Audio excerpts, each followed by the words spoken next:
नमस्कार मंडळी, आपल्या आजच्या ब्लॉगमध्ये तुमचं सगळ्यांचं मनपूर्वक स्वागत. आणि आम्ही आलेलो आहे रेनबो या रिसॉर्टला. आणि हा रिसॉर्ट चिंचणीपासून 10 मिनटाच्या अंतरावरच आहे. छान निसर्गरम्य असं वातावरणामध्ये हे रिसॉर्ट आहे. इथे फार्म पण आहे, इथे फार्म हाऊस पण आहे असं माझा भरत म्हणतोय. इथे आम्ही छान एंट्री केल्या छान गार्डन आहे, इथे झोपाळे स्विमिंग आहेत. पूल पण आहे. आणि त्यानंतर इथे समोरच एक हॉल आहे जिथे आपण नाश्ता, जेवण, संध्याकाळचा नाश्ता जो आपण पॅकेज घेतलेला असेल त्यानुसार तुम्हाला भेटेल. आमची इथे संपूर्ण फॅमिली आलेली होती. आम्ही छान इथे तुम्ही बघू शकता हे झोपाळे आहेत.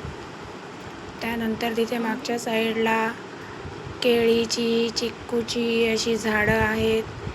इथे छोटे छोटे रूम्स आहेत, त्याच्यामध्ये बसून तुम्ही चहा, कॉफीचा आनंद घेऊ शकता. हे आहे बॅक साईड जिथे चिक्कूची वाडी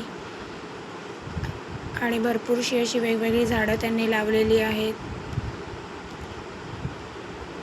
इथे स्विमिंग पूल आणि पण हा आहे आहे स्विमिंग पूल जिथे सगळेजण जिथे आपण आंघोळ करतात. सगळेजण छान प्रकारे स्विमिंग करू शकता. हा आहे वरद ज्याला तुम्ही बघता. याने स्विमिंग 10 दिवसाचा कोर्स केलेला आहे आणि तो अतिउत्साहीप्रमाणे स्विमिंग करत आहे. आणि ही आहे सगळी माझी भाचे कंपनी ज्यांनी मनमुराद स्विमिंगचा पोहण्याचा आनंद लुटलेला आहे. वेगवेगळे रील्स बनवून स्विमिंग पूलमध्ये फक्त तुम्ही स्विमिंग ही न करता अदर गेम्स तुम्ही कसे खेळू शकता ते छान तिथे आनंद आम्ही त्याचा घेतलेला आहे.